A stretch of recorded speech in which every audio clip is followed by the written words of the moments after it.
Welcome to the Confessions of a Recovering Landlord podcast, where we let you in on the secrets commercial landlords would prefer you not know. Brought to you by our friends at REATA Commercial Realty, Inc. We exclusively represent users of office and warehouse properties. Landlords have representation. Do you? Today, we're talking about extensions, rollovers, holdovers, short-term, flexible, all of Tenant's favorite words. Are those hair extensions or are those? Clearly. Yeah, No, what like... we're not even going there. What we're talking about today is something we've personally experienced in our brokerage firm, and that is the need for tenants to have flexibility at the end of their lease. I'm not talking about WeWork, Common Desk, running over to Regis. That's not what I'm talking about. That's the ultimate flexibility. I'm talking about when someone has a lease, long-term lease of size coming up for renewal, and number one, they may have procrastinated in realizing, hey, we need to get on this. Number two, there's a lot in the market that hasn't been there previously, and they're now like, oh, a lot of options. And number three, and this is my personal opinion, I think there's still a lot of COVID malaise of people just going, well, I don't want to decide right now. I want to wait and see what's going to happen. And now it's happening, and you got to figure out what to do. And I think that you've come up with some pretty ingenious solutions to these problems we're seeing. Talk about yourself. Well, thank you. It is an interesting thing that, when a lease expires, something has to happen. Mm-hmm. I always tell people whenever a lease comes up for expiration, the two primary questions that the client has to decide, that the company has to decide, is do I stay where I am or move? And do I continue leasing or should I buy? So those are two of the sort of major questions that need to be answered at that point. Now, many companies don't want to buy, so that second question in many cases isn't really one that's seriously considered at all, but the previous one does have to be considered. Do I stay where I am or do I move? Most companies are going to stay where they are. And that seems like it's going to be easier and more simple, and it can be, but only if you start early. Because let's just say you have a lease that you have a renewal option, let's say, and the renewal option requires you to give 9 months notice to the landlord to exercise that option. Well, first of all, the only two things that change whenever you exercise a renewal option is the expiration date gets moved back by 3 or 5 or 10 years, whatever it is, and the rental rate changes. Every other thing in the lease stays exactly the same. If you have a personal guarantee, anything else, you don't get any free rent, you don't get any improvement money, you don't get to remove the personal guarantor from the lease, nothing. So we've always advocated to renegotiate a lease, not renew the lease. And that means you don't exercise your renewal option and you negotiate for all those things as appropriate to the market conditions at the time. But you can only do that. There is I'm pointing up at your book in your quadrant. There's a chapter about that. Yeah. So renegotiate, don't renew. Mm-hmm. But that requires that you start early. And, several months at least before the before the notice date for the termination option. Well, but what happens when you don't do that? You don't start early, and all of a sudden you're staring down the expiration date or even the date of exercising that renewal option. So it's like a seesaw. The earlier you start, the more power you have as a tenant. Oh, I like that. The later you start, the more power the landlord has over you. Oh, so you want to be up here. Why haven't you ever told me this before? That's fantastic. That's second cup. That's when all the brilliance happens. That's the boy, that is the takeaway right here. I love that. Hey. And it's Throw the, off the X. We're done. well, it demonstrates the inverse relationship of Exactly. time versus Exactly. power. And you're exactly right. Mhm. And really the fulcrum of that teeter-totter, so to speak, would be the date of the renewal Renewal option option. expiration. Yeah. And so sometimes when So you have already lost so much by just waiting till that date. in most cases that's true, depending on how far in advance it is. So Yeah. if you have to give 9 to 12 months notice for your renewal option and you don't give that notice, you still Hmm. have plenty of time in many cases to make that move happen. But But if most of you the ones I'm seeing are 6 months out. a lot of them are 6 months out for Mhm. smaller tenants. Some are even 3 months out. We have a client that we just picked up a few weeks ago Mhm. that when they contacted us, they only had 6 or 7 weeks left on their lease. Right. But amazingly, their renewal option only required 30 days notice, Right. which blew my mind. I'd never, ever seen a 30-day notice required for a renewal option. And this was for 40,000 square feet. And I was just like, what? Now, it was unusual circumstances because Hmm. the tenant was leasing a building owned by a guy who they'd bought the business from. Right. So they bought the business and leased back the building. So it was an unusual deal, not what I would call an arm's length deal. Right. But anyway, so what do you do when you're that close to the expiration date? Well, if you go to your landlord and say, look, we just don't have enough time here to really think through what we should be doing, Evaluate options. evaluate our options, we'd like to just do a 6 month extension of the lease. Well, the landlord is, in my opinion, a smart landlord is going to say, "Well, tell you what, we will go ahead and invoke the holdover provision in the lease, which is usually going to be 150 or 200% of what you've been paying, um, and we'll give you, let's say 3 months at the holdover rate to consider what you want to do, but I'm going to charge you the holdover rate." Now, if you decide to stay here and sign a long-term lease with me, then we will reduce the rent and we'll Rebate backdate it. the deal Yeah. back to what the initial day of that period would have been, the day after your expiration date. But if you leave and go somewhere else, then I'm charging you the holdover rent because the landlord wants to have a gun to your head, Hmm. forcing you to do something and in a way that they're going to make money. Well, and just one caveat that I'm seeing more and more of, which is the part that frightens me. In the holdover provision in your lease, it states if you stay 1 day late and you do not vacate the premises or renew, we will charge you X amount. And it's usually a buck 50 to $2 more, twice as much. But the thing that bothers me that's in there that's kind of subjective is the landlord can also hold you responsible for any damages incurred to the landlord because you didn't leave. It's called consequential damages. Yeah, And yeah, so you want to try and negotiate that out of your lease in the right. beginning, Because what because that means is if a great tenant comes along and he loses that lease because you didn't vacate, you could become responsible for all of that rent. And for that that's the value. part that just Now risk averse Jan. the landlord has the obligation to mitigate damages, so that means they should have to They go out and find try. another tenant and minimize the damages to that Hmm. to whoever the party is. But yeah, you're right. The consequential damages is something you want to try and get rid of. The other problem with the holdover, though, is that in many cases it's a month-to-month holdover. So we have another client that, again, waited too long, and the space they want to lease is still occupied in another building. And so that tenant won't move out until the end of the month. And it's the same end of the month that this Hmm. client's lease expires.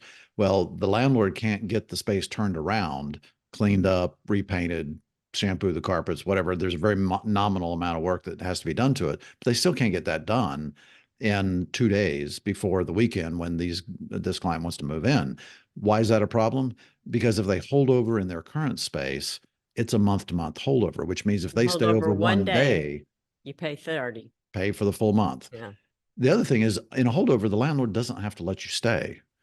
So even if you say, hey, landlord, I want to stay for a month, 2 months, 5 months, whatever, they don't have to allow you. They can Mm-mm. give you notice at any time to get Mhm. out, including before the expiration of your lease, saying get out on the expiration date of your lease. And if you think you're going to be able to hold over for 90 days, they can give you 30 days notice at any time, say get out. So it's a vulnerable position to be in. You don't want to put yourself in that position. Start early, make sure you're looking for other options. And so back to sort of where we were going with this is you want to be looking for options.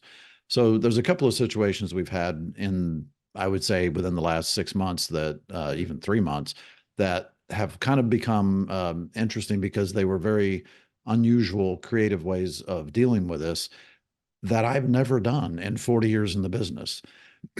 So the first of these is, pardon me. Stop using terms like 40 years, please. Okay, continue on with your story.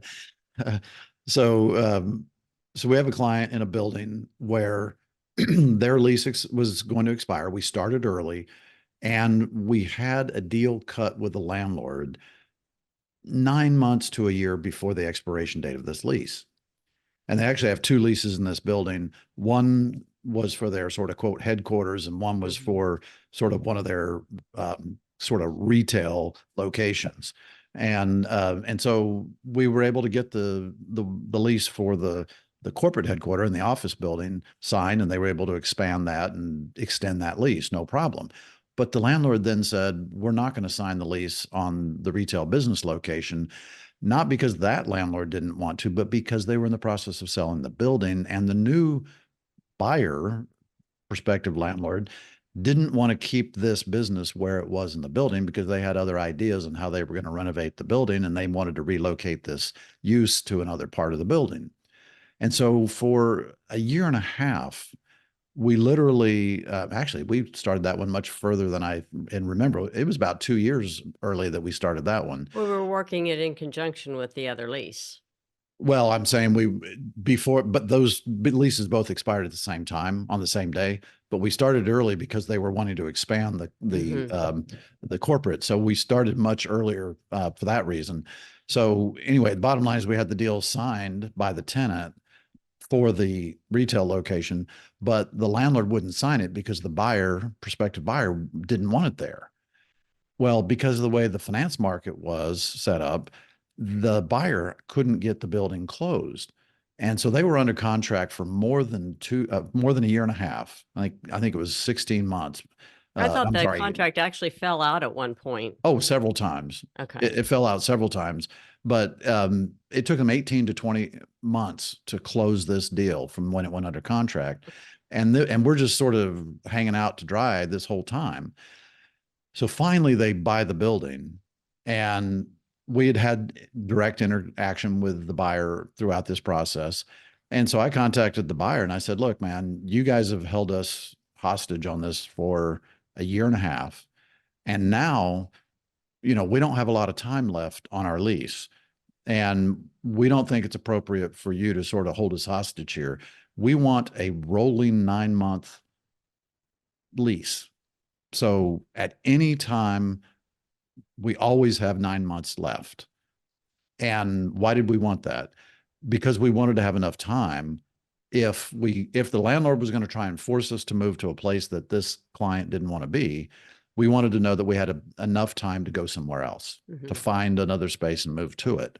And 9 months is, sort of the minimum that we would want for that kind of The time. size, space, and how much TI And the they would use. need. Yeah. Yeah. Anyway, so, and we'd been looking, so we would Mhm. have an idea of what was out there. But anyway, to the landlord's credit, they said, okay, we'll do that. We think that's reasonable. We've held you up. It's been our fault that this has happened. You've done everything you wanted to do and should have done, and you signed the lease amendment to extend this lease, but we're going to honor that. So we now are in a situation where we have a 9-month runway to solve the problem if the landlord ends up trying to force us into a spot we don't like. Now, fortunately, we've already done space. We've already done tour. We have space planning happening. We're actually on the 3rd iteration of the space plans right now, and the client's very happy with where it looks like they're going to end up. So I think they will still end up staying in that building, in that project, and that's going to work. But the 9-month rolling option, a rolling lease, was something I'd never even thought of before.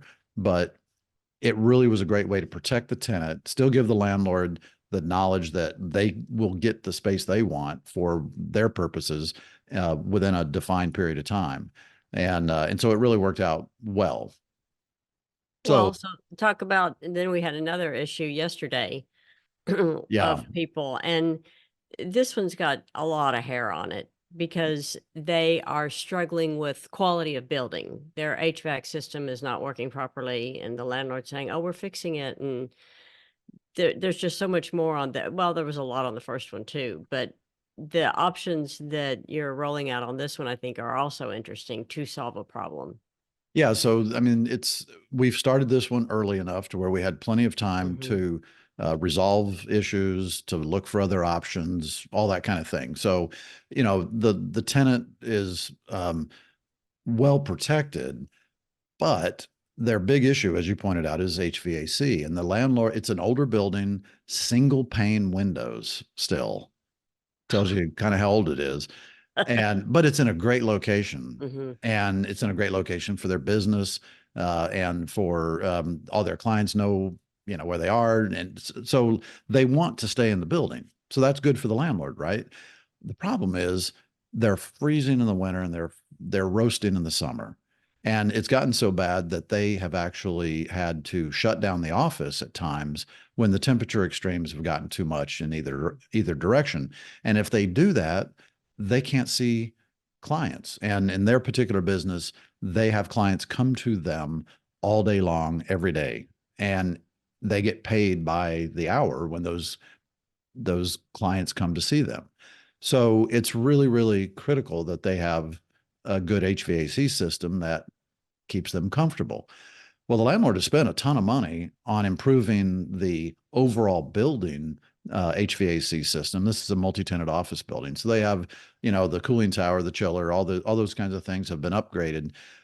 And they spent millions of dollars to do that, but there hasn't been any money spent in this tenant space directly for it to be, sort of the air to be distributed Hmm. well within the space. And so they're still experiencing temperature extremes, not just based on the season, but also based on where in the space you are. So we're still in a situation where they want to stay, but they're not sure if it's going, the improvements are going to last. So in this case, what we're doing is we've gone to the landlord and we've said, "Hey, landlord, we're in agreement with the deal that you've offered us, but we're not confident that the space is really going to be comfortable Function. on a regular basis." Hmm. So what we want to do is we want to ride out the summer and see how it turns out.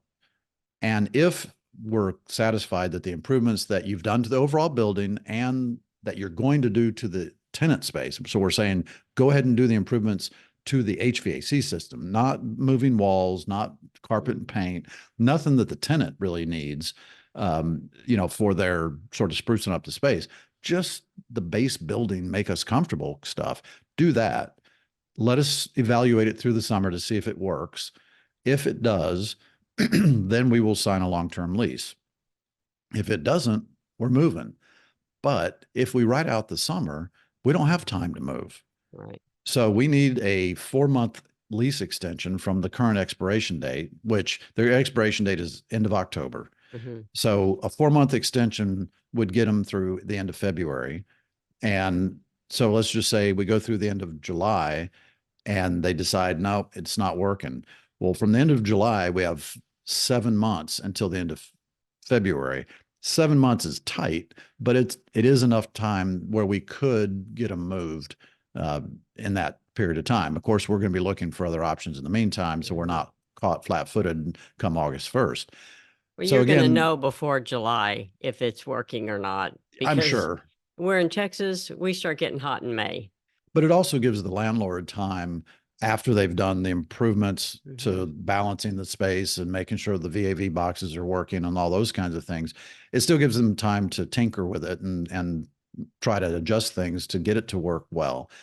So it really gives both parties time to make a deal. And, when you have two parties that are both saying they want to make a deal, there has to be ways to make it work. And this is one of those ways. Do a minimal amount of work to make sure you're going to make them comfortable, and extend the lease so that they have options, so that, they're not there with a gun to their head at that time and they have no options.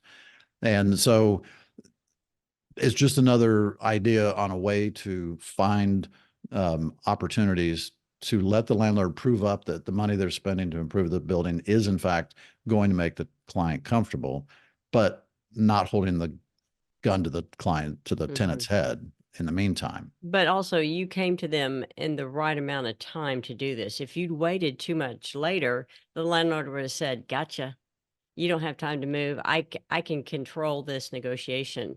But again, the seesaw and timing issue allows you to wield the heavy hammer. Well, and we can only do this right now because, I mean, here we are at the early part of April, and the lease expires at the end of October. October. So we basically have, what is that? Not quite 7 months from today to make that happen. Now, we've already been out looking at other buildings, so we know that there are lots of options for them to move. So right now we have sort of the gun to the landlord's head, because we're saying, look, agree to this unusual request for a short-term extension, and you go ahead and doing some work, do that right now, or we're going to move to one of those options. Right. You're forcing our hand if you don't give us what we're asking for. You have the opportunity to retain our patronage if you do these things. And the good thing is that what we're asking the landlord do is not money that they're going to throw away. Well, they'll have to do it to release the space if you move. Absolutely. It's money that they're going to have to do either They're way. not showing that on July the 4th and getting anyone to move into it. So not it if has it's to in be its, done anyway. Yeah, not if it's in its current condition. So anyway, I think that's another creative thing. I mean, yeah, we've had other clients that you mentioned, some of the co-working kind of stuff earlier. We have had clients who've said, hey, we'll just solve our problem for growth for a little while with using co-working for the additional people we need to hire until we get closer to the expiration date of our lease, because they didn't want to be forced to go to the landlord and say, hey, we need to expand. And if they expand, that forces them into an extension in a building they don't want to stay in long term. Right. And so, that kind of thing is definitely a way to get some flexibility. And in fact, in one particular client's case, they were starting to use some co-working space. They came and said, hey, we want to go ahead and get all of our people into one spot now. So we subleased their current space and negotiated with a building, a brand new building for them to lease. And that way they were able to move out of their old building and move out of the co-working and move into the new building all together. And that's working out really well. They just moved in, 6 months ago, I think. And that's really working well too. So there's all kinds of ways to get creative, to find ways to solve the problem. I mean, it could be something as simple as go to your next door neighbor and see if they want your space, or you can take their space, or, find another sublease in the building that, it may not be contiguous space, but it might be better than having your people, part of your people in some other buildings down the road or a mile away. Or the best solution is to hire an experienced tenant rep brokerage firm. I think that's the takeaway from today's podcast. No. The Blake Shelton thing. Oh, the Blake Shelton. Okay. Yeah, I think I don't like that. I always thought he looked kind of. This is better. Yeah. Oh, yeah. Way better. Thank you for joining us, and all of our bag of solutions. We're always here for you. Bye. Thank you for listening. And just a reminder to send in questions to see if we can stump Bob. Not going to happen. We really appreciate your taking the time to tune into this episode. We would love it if you would give us a 5-star rating on whatever platform you're listening to this on. And if you are on our YouTube channel, we would love to read your feedback in the comment section. Also, be sure to subscribe so you get notified when we publish new episodes. Thanks, and see you next time. Bye.